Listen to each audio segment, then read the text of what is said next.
Now, I know one of the things that you really advocate, and if you take a look at schools around our community, and it's about any community in the United States, everything's built around four walls. Yes. And it doesn't matter, a Yes. classroom, a Yes. gymnasium, whatever, everything's four walls. Yeah. But that's something you really advocate we need to change a little bit. Oh, absolutely. Well, I mean, it's not just me. Learning is escaping from its boxes, you know, and it's escaping from the physical boxes of the cells and bells classroom, the egg box model of corridors and lots of rooms, because there are times, when it's lovely to be learning with 100 others. And it's times, when an intimate conversation such as we're enjoying is a delight. Well, a room for 30 doesn't work for us, and it doesn't work for 100. So why wouldn't we build more agile spaces? I'm a great fan of the rule of three. Never more than 3 walls. So there's always an open aspect to the room.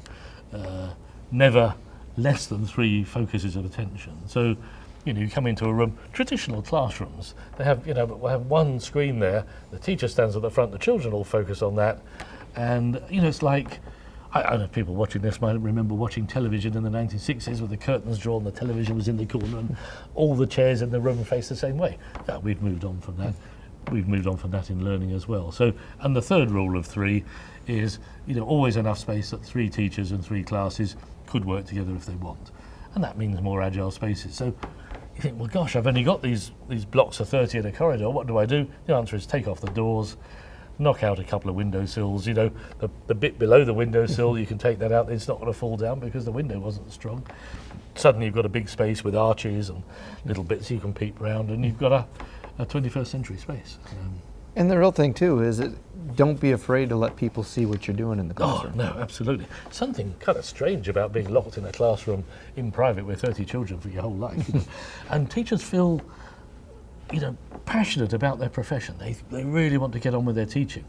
And they're nervous about having people watching them all the time. I mean, as many people are, gosh, you just look at actors throwing up on stage before they go out there, nothing wrong with a bit of nerve. But, the minute you get teachers working together, that professionalism grows and grows, and I appreciate what you're doing, you appreciate what I'm doing, we think of new things together, and the class is stellar. The key thing here is that fundamental question, you don't know, and I don't know, and you don't know just how good your kids might be, but I'll tell you what, they can do better than coasting, they can set the world alight, and everywhere we try a new model of learning, and we try new ideas, we bring those ingredients in and build a new recipe, every single time we get stellar kids.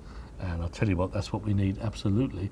We're going to solve the problems the world's full of. I mean, we're sitting here with oil poured out the ground there, a war over there, volcanic dust in the sky. If we're not producing smart kids at the end of all this, we're all dead and buried. Yeah, definitely.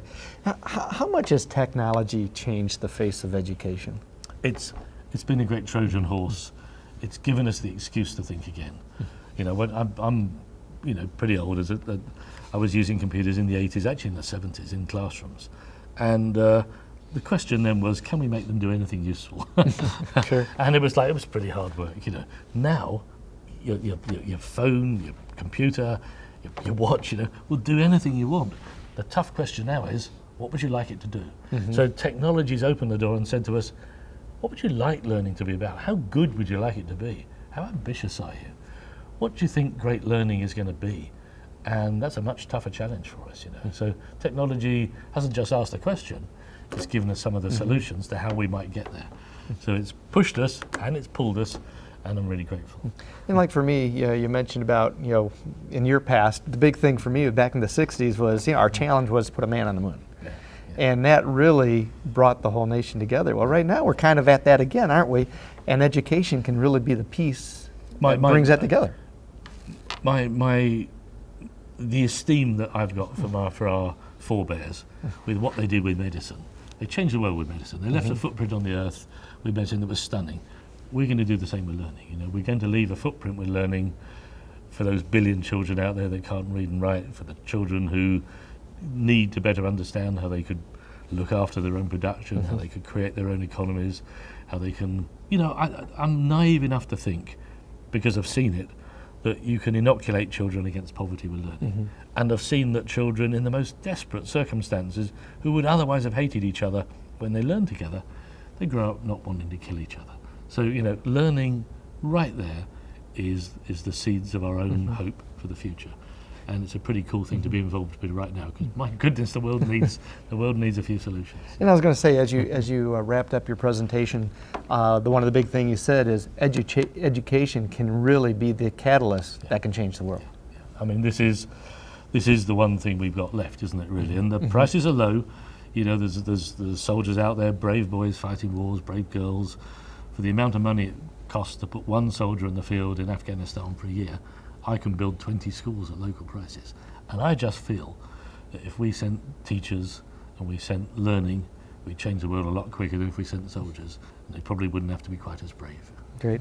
Well, Steve, it's been a pleasure to get to meet you and to know you a little bit and to hear what you had to say. And I know, just listening to comments from those who were at the workshop, I think they're kind of fired up and getting ready to go back to their buildings the and folks try here to do some went out of things. the door to actually go and do something tangible to change about the little things.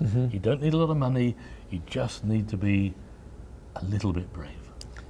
Great. Steve, thank you for joining us. And when we come back, Joanne Hopper will be here. She's going to tell us about some other opportunities for you to get involved and learn more about this 21st century technology. So we'll talk about that in just a minute, so don't go away.